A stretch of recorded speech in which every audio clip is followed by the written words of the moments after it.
Okay, so welcome to this presentation about Defold. Defold is a game engine we use at King, so don't confuse it with the Unreal thing you just saw. But it's a game engine we use internally for all new IPs that we make. It's also a game engine that we have made publicly available for anyone else outside of King to use. It's free of charge and no royalties or anything, so if you use it, you're free to do whatever you want with whatever you make with it. So I'm here to talk about what's cool about it. My name is Ragnar.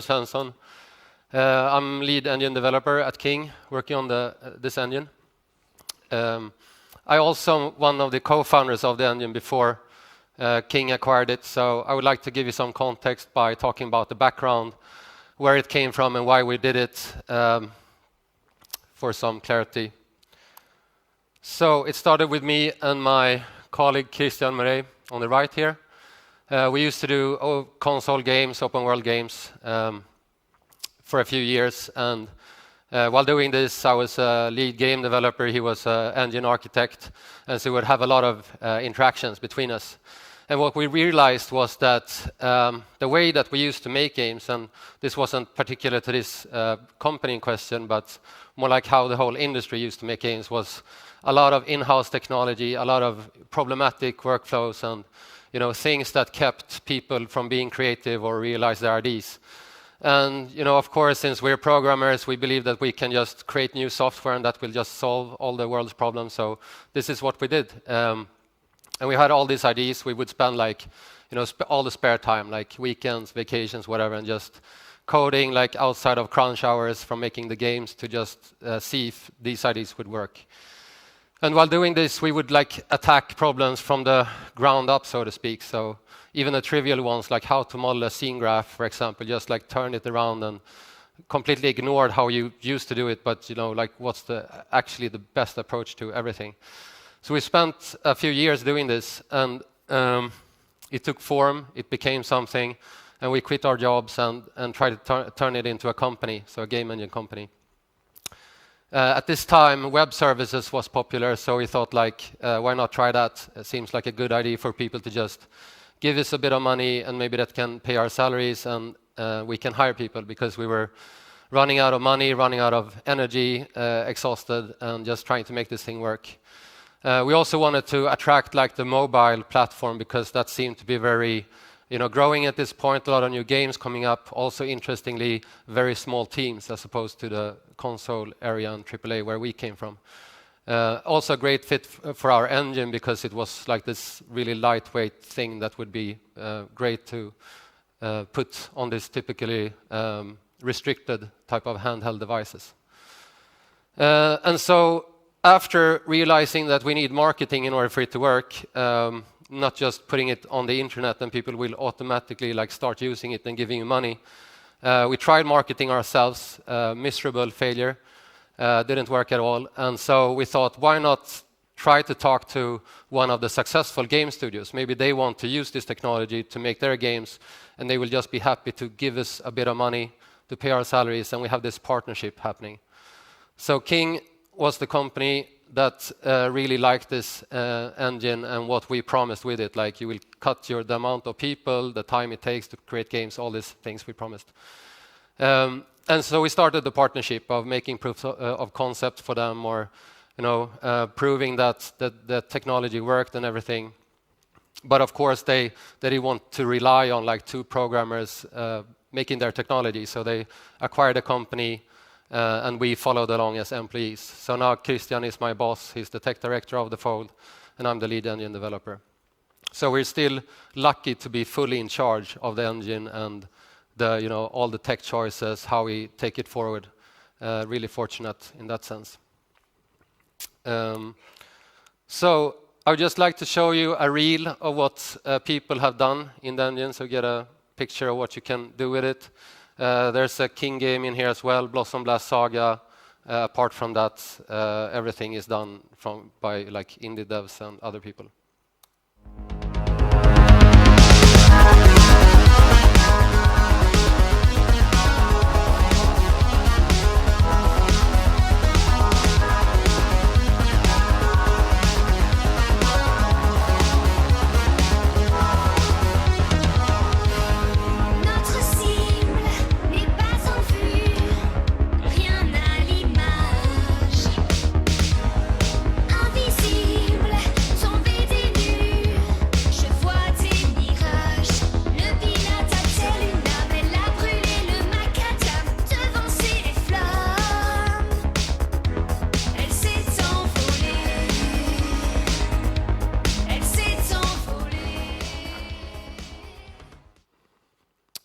right.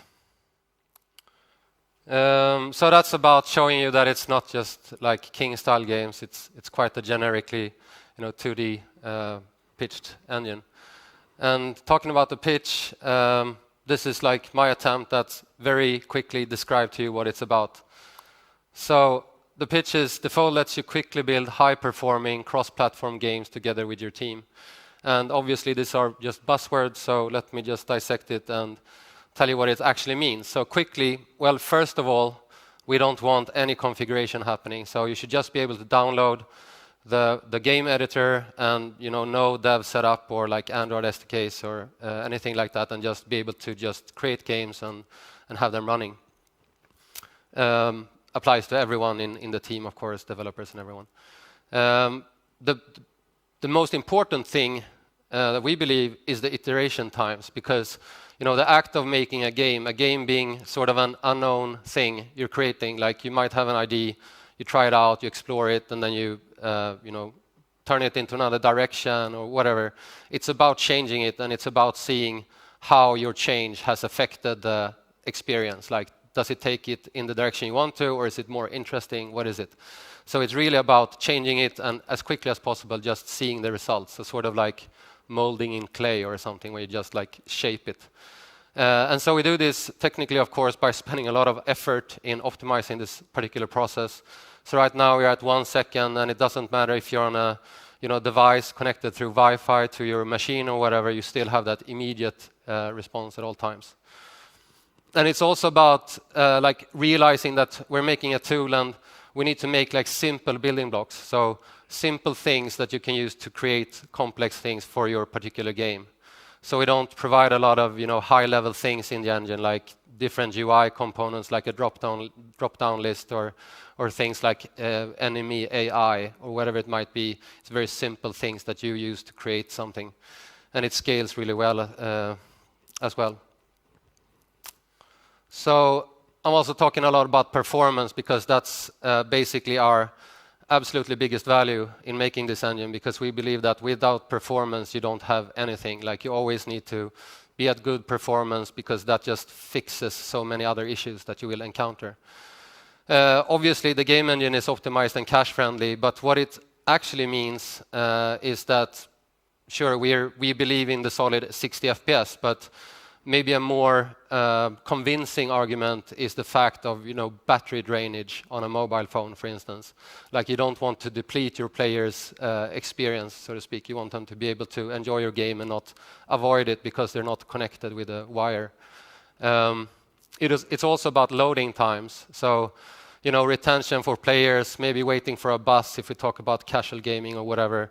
It's about quickly getting into the game and starting to enjoy it. But also, as a game developer, you will probably start a game like a few thousand times before it's done. So it's also important from that perspective. Like, you just want it to start up so you can start working on it. Ship at any time means that we try to enable people to ship at any time from a technical standpoint. So it should just be about, is the game at a certain quality level in visuals, or is it engaging enough, or whatever it is. It shouldn't be like, and I have to spend like 3 months optimizing it in order to actually make it work. Like, we try to make sure that it works technically throughout the course of development. And I'll address this in a little while. Cross-platform, so that's just like how the world is nowadays. It used to be a special case, but it's not anymore.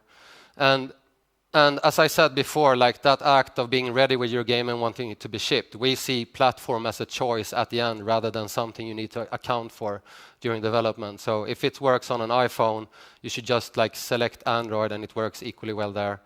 Web, PC, Mac, so on. So it's no porting necessary. Maybe you want to port it specifically because you want to address something particular with that platform, but from a technical point of view, no porting. One-click publishing, that's about having a choice in the menu system of the editor where it just selects to publish. And I'll demo this as well.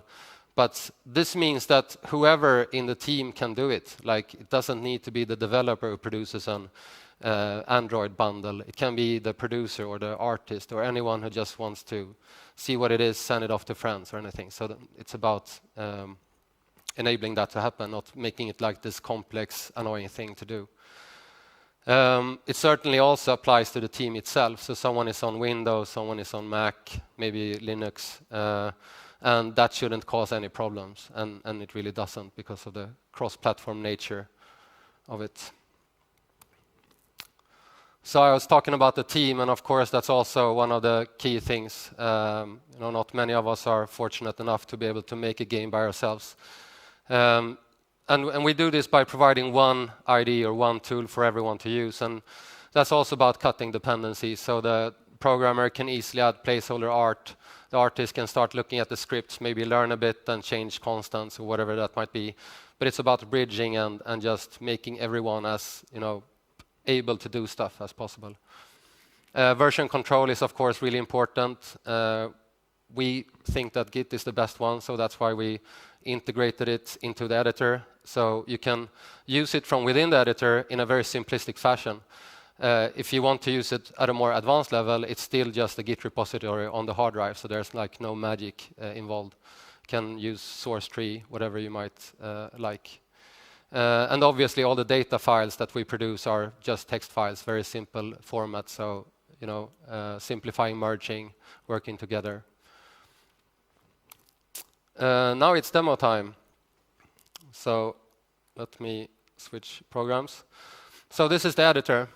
And right now I have a small game open here. These are the data files. So I can now just go in here and select build and launch. And so then the game starts. I realize that I need to adjust because of the resolutions here. Maybe I shouldn't have done that because now I, of course, screwed it up. Let's go back again. How it's rendered. So this is sloppy me not taking account different resolutions while making this game. Anyway, it's a neon shooter clone, as you can see. So there's a bit of a bit more advanced rendering than a classic, blit blended to the game. But so this is how it works. But what's important here is to see the speed it takes. So it's really instant to build and launch it like this. So let's look at the files. I can quickly browse for stuff here. And now we see a version of this area of the game. So we have the player here in the middle. We have this grid in the background. I will spawn enemies into it. So this is how it works. And so here you can, of course, change it visually. You get a change files, as you see in the bottom left corner. I can double click it. It tells me that I made a change. So this is just using Git, essentially. And I can even go there and revert it. So that's sort of what I mean with a simplified interaction with Git. It's just the most common operations you need. I can also head in here and look specifically at this player. So we see the spaceship in the center. It's using a particle effect, so I can play that here and see what that looks like and start editing it here with all the properties and stuff. And right now I want to just demo to it. I didn't account for the game to take the whole screen space, so I'm sort of trying to think how I should demo this in the best way, but I'll just try something, see how that works. So now I'll run the game again, and I'll let it keep running over here. In the background now it's really small because of that reason. Let me try to fix that a bit. Okay, like so. So just to show you the quick speed, I can change it here. So right now I'm changing a glow shader, which is used for the compositing over here. So immediately when I hit this key here, reload resource, it just shows the effect. So now it's overly saturated over here, as you can see. But this works exactly the same way if it would be running on my mobile phone or wherever else on another device. So it's just about quickly being able to make changes and see the results. This is a shader, and it's quite trivial to be able to reload shaders. But what's maybe more interesting is that this file happens to be the complete rendering pipeline of this game expressed in Lua. So we have a lot of stuff going on here. basically OpenGL exposed in Lua. But right now I'm looking at this draw function we have here. So I can just not draw the background and see what that does. So now we remove the clearing of the screen, and that looks like this. So this is about quickly just changing how the game works and then seeing the results immediately. And while I did this, I'm not really good at graphics programming, so I needed ways to see how the render targets work and all of this. So I just added a pause function to the game. I'm just waiting for some more explosions, okay, like so. And then I can just quickly see like what do the particles look like, or how do they blend onto the grid, and how does that look blurred, and what's the final compositing, and of course also while running. So this really helps. And since the whole rendering pipeline is expressed in Lua here, this is just like programming game logic or whatever. It's like not having to rebuild, recompile from scratch, everything like that. So say now that I'm happy with this game. So what about actually shipping it, as I talked about? So we have this menu here called bundle, and here you have iOS application, Android application, OS X, etc. So let's just try, like I want to do it for Android. Here you would specify your certificates, things you get from Google. But I want to just package it. So I'll select the folder, go open, and then it runs. And if you're familiar with the Android platform, the build process for it is a bit slow.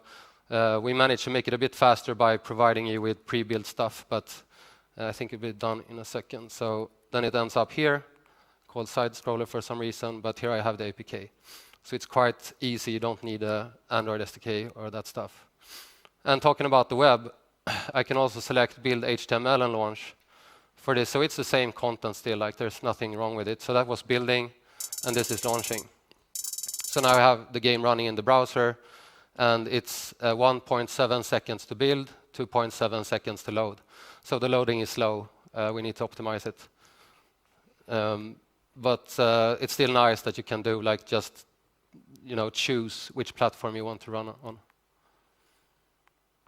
Okay.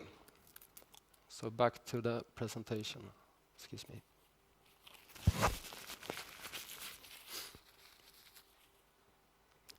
Right.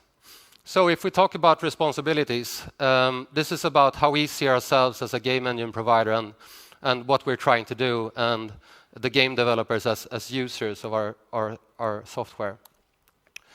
So the promise is that you design and implement the game, and we take care of everything else. And you see I starred everything because it's a lie. Of course, we don't do everything else. But we really try to. And an example of that is, for example, when I built for Android, as I showed you, we took care of the building process, made sure you don't have to have the Android SDK and all of that, but you need to provide the certificates because we can't solve that for you. Like we would like to, but we can't. So there's a limit to what we can do, and we try to do everything. So the idea is that you just create the game as you like it to be, and that should be able to be shipped at the end. Talking about this and performance, of course, becomes like we can't provide you with magical software that whatever you put in it will be performant and 60 FPS, obviously. So there's usually three outcomes when we try to attack this problem.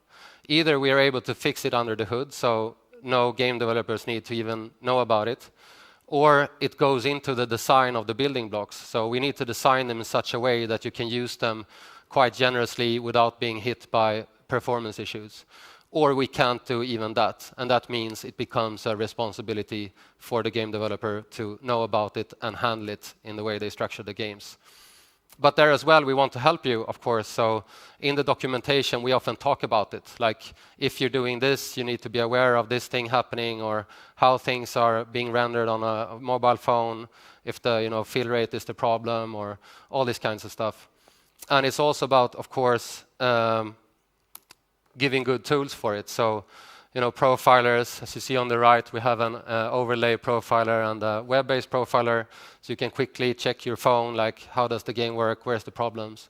And this is obviously an area where we need to improve, so being able to use like custom measure points or trace points, so you can more precisely understand how your game is performing. What if tests is really important. And as you saw before, I was able to like change the whole rendering pipeline immediately. And that's really important because maybe it's blending that's causing the game to have a low frame rate. And if you're able to just switch off blending and just see the result immediately, it's so much easier to find the source of the problem you're after, rather than recompiling, reinstalling, restarting the game, and then like, shit, I forgot what was the frame rate before I did all these changes, and you need to go back and forth. And I've been there for a long time when doing games, like this monumentally slow way of just finding out things. Debugging, of course, really important, and that works over Wi-Fi as well, so you can break into the phone, step, inspect, and make sure that what you intended is actually happening in the running game. When making a tool, a lot of it is about trust. So we understand that we're making something that people are supposed to use on a daily basis. So crashes are absolutely unacceptable. They're very rare right now. Of course, there will be the occasional crash that's being introduced from us being sloppy, but we're really concerned about it, and we really want to fix them as soon as possible, because a crash-free environment, both runtime as in the game and the editor, is the only thing which is okay nowadays, in our opinion. We also want to release it bi-weekly, and this is what we have been doing for years. So we want to be able to quickly adapt to changes. Say like Apple is changing how games on iOS requirement they need to fulfill, or something else happens. We need to be rapid in responding to that. Or maybe someone just wants to release and needs this feature really badly or something, and just have this rapid way of making the software. And when you have these rapid releases, you really need people to trust that every release is better than the previous ones. So that's why we never do breaking changes, ever. So as you see, there's no star in 100% backwards compatible. That's actually true. And we haven't made a sin here for 3 years. So no breaking changes at all in that time. And we even started a game we made 5 years ago, and it worked. So it's a lot of it can be done, but it takes a lot to do it. But sort of like how a browser works, like Chrome. You just use it. You trust that you get all these updates, but you trust them. Also, of course, one version. So that's not like the King internal better version and the hampered external version. It's all the same software. So whatever we do for the internal teams is immediately pushed to the externals as well. In fact, King employees use the same download links as the external users do, so it's just the same thing. Competition. Defold is certainly not the only game engine out there. And this is a very frequent question, of course, that we get: Defold versus preferred game engine. And it leads to a follow-up question, which is, what do you need, or what do you expect? And the first part of answering it is to understand that Defold might be fundamentally different. Like the way we made it, just by looking at problems and trying to come up with the absolutely best solution we could, means that we strayed off the standard of doing things. There's no C# in Defold, for example. We even advise against object orientation in some cases. And so it is different. And it might be superficially similar to other ones. It might be like deeply similar to other ones, but the combination of it is a different thing. And so we don't see it as competition. We see it as we're providing an option or an alternative. And we think that many game engines can coexist, because essentially there's tools. They're tools for different things. They might be good at different things. And if you should switch to Defold, the immediate answer is probably no. But if you're using a technology, say Unity, Cocos, Unreal, I'm not afraid to name them, although I just talked about them generically, and you have some kind of issue with it, like you don't like a particular thing about it, and from this presentation or elsewhere you might think that Defold might be better at this particular thing, then you should definitely try it out and see if it solves this issue for you, or if it is a better fit. because obviously it's what you expect from a game engine and how well a particular game engine fits your expectations. So we're here to inform, essentially, not to convince or sell in that sense. It's also nice when you're making a game engine that you don't charge for. You don't have that like demand to make profit of it. So what about the reception? We have external users using it, and they have, of course, given us a lot of feedback. And as I said before, it's different. So some love it, some don't. That's just how it is. The biggest complaint is that there's no ability at this point to do native extensions. So you have like your SDK you use to do ads or whatever it might be, and you want to integrate that into your binary, your executable. There's no way for you to do that presently. And that's, of course, a really big concern. So we need to address that and produce a really good extension system. And we're working hard on it as we speak. So that's sort of in progress. Obviously, since it's quite fresh, there's a small community. Like you can't Google and find 20,000 answers on Stack Overflow. That just doesn't happen with Defold. But still, the community that is there is growing, and it's really positive and friendly, and people are helping each other, creating cool stuff. So it's really fun to see. About the difference of Defold, so there's challenging concepts, and it means that there might be a bump in order to understand the concept. So depending on your preconceptions or previous experience, it might be a different kind of bump, bigger or smaller.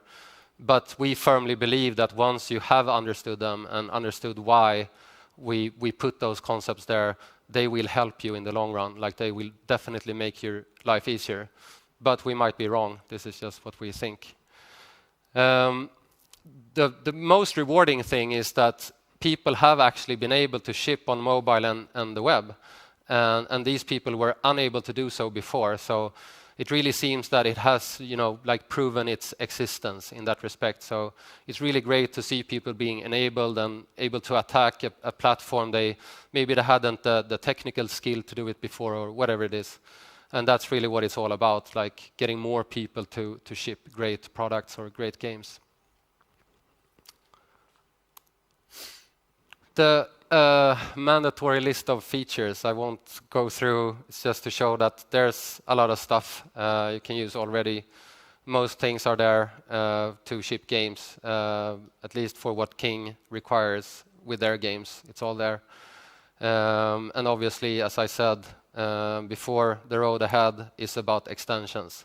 So both in the runtime natively, the tools, and the content pipeline. The tools and the content pipeline is what motivated us.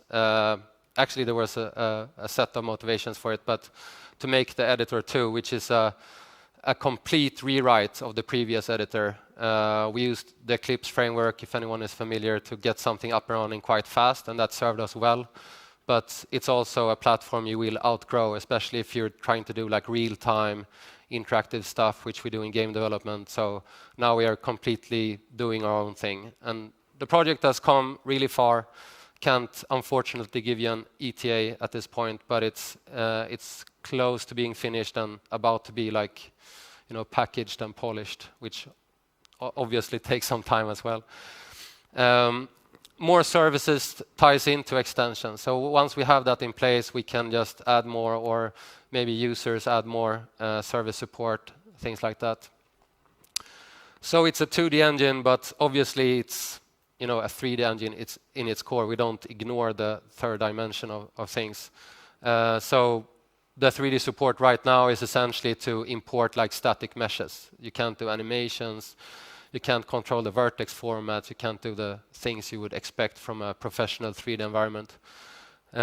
So that's also a big area that we need to address, because although we're doing mobile, 2D, all of that, you often want just 3D for the sake of visual effects, or maybe 2.5D style games or whatever it might be. It doesn't mean we're trying to become a console games engine at any means. That was the end of this presentation. So I'm ready for questions, if you have any.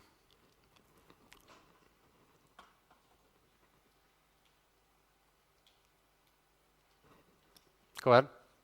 Yeah.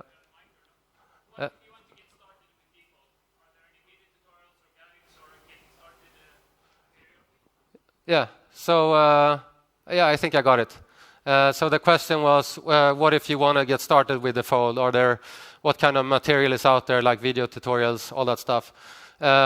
We have a series of video tutorials that goes through the basics. We also have tutorials. Since how the engine is structured, you usually start a project based on another project, like a template project, and there's often a tutorial connected to that. So it goes through like, okay, you want to do a side scroller or like a platformer or whatever, and that lets you like get something up quickly that runs immediately, and you can start changing that and learn from there. We also have a lot of user manuals for being like an internal engine, which is quite fresh. I would say that the documentation is exhaustive, like it's massive, but just from that perspective. So it's not massive in comparison to Unity, for example. Then it's really small. But it's better than you would expect, is what I'm trying to say. And also the forum. The developers of Defold are frequently in the forum helping people. And also the other users are really, keen on helping each other. So it's usually a very quick way to get help in case you get stuck. Hi, my name is Pavel. I'm from Spooky House Studios. What's your benefit from this engine, or how do you monetize it? So exactly as I said, there's no money involved in this engine. And that doesn't mean there's a great value for King in making it available externally. Me and Christian, who made it from the start, we came from in-house technology, and that whole just massive problem that creates in shortcuts and demo hacks and all of that stuff. And so we always wanted it to be like an external product, because that just sets the bar for us. Like, we can't do cheats, we can't do hacks, we can't do anything. We need to see it as a great consumer product. So that's one thing, just quality in the engine goes up because it's available to people who just don't sit next to you, like others, strangers. Another thing is that like if King wants to attract game developers, people working, potential recruitment, showing that King does more advanced things than a Candy Crush style game, for instance, is really great in attracting people. So just showing that there's interesting things happening here, like it's not about what you see superficially. So that's also a benefit. And also for the employees at King, when they have to learn like this new in-house engine, if that's available externally, it's more interesting, because if they leave King, go to somewhere else to work, they can keep their knowledge of this engine and continue to use it outside. Say that someone makes a great game on Defold, which doesn't work at King. Maybe King can then contact them and ask, like, are you interested in working for us? You seem to be doing really great stuff, or do you want some kind of partnership? So there's a lot of value in providing it externally, but none of it is money or you being the product or that sort of thing. It's more like what we see with like web technologies and things like that. Like people, big companies go together and just make something that's useful for everyone because they earn from it, and then others can use it as well. Like that's a more modern way of seeing things. Anything else? I guess we still have time. Do you want to know about testing, for example? I can throw out all kinds of... I'm not sure. Or everyone tired? Maybe we just want to take a coffee or something.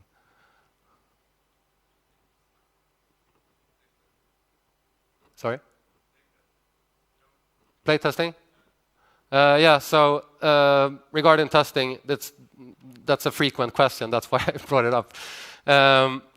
So automated testing is really interesting, and of course it's interesting for a game as well. And so the engine can run completely headless if you want to run it continuously on a server or something. And then it runs on the fastest possible speed, like not waiting for the vsync or anything like that. So that makes it really easy to script it. And the engine is so generic that like whatever your main scene is for your game, that's just an argument it receives as what should I run, what should I do. And so you can override that in your continuous integration scripts, for instance. Like you shouldn't run the game now, run this test version of the game which directs it to like do unit testing or do more like integration style testing, whatever it might be, making sure that when you change the game state that the outcome is the same or that you don't break that, something like that. And so the teams at King do that with Jenkins all the time. Like they even simulate input and see what, that the game behaves as expected. And then playtesting, of course, is different, but it's simplified from the fact that you can so easily produce stuff. Like, I'm on a Mac, I can produce a Windows version of the game here, send that off to someone to playtest it, or use like Test Flight, if that's still around. I bet it is. I just haven't used it for like 3 years or so.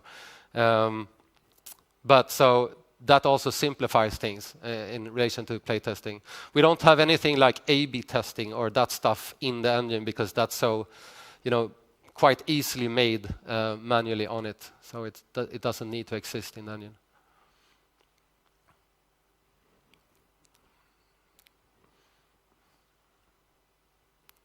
Hi, I'm here. Okay, there. My name is Ole. I'm from Gearworks, Copenhagen indie game company. I'm just wondering about long-term support. What does King promise us if we were to switch to this engine, for example? Yeah, great question.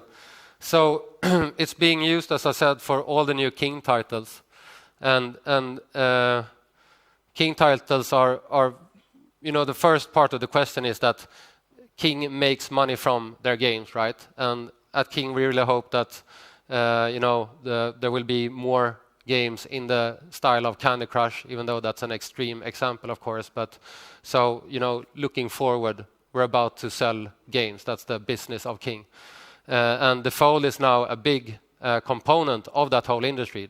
It's being used for a lot of different games internally. Blossom Blast Saga being one of them, of course.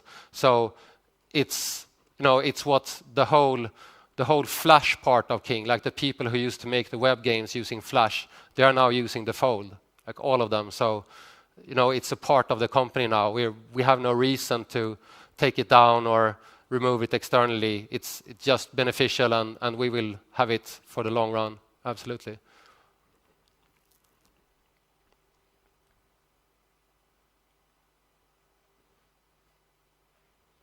Okay, so I think we can end this now, and I will be around for any other type of questions if you want to ask me personally.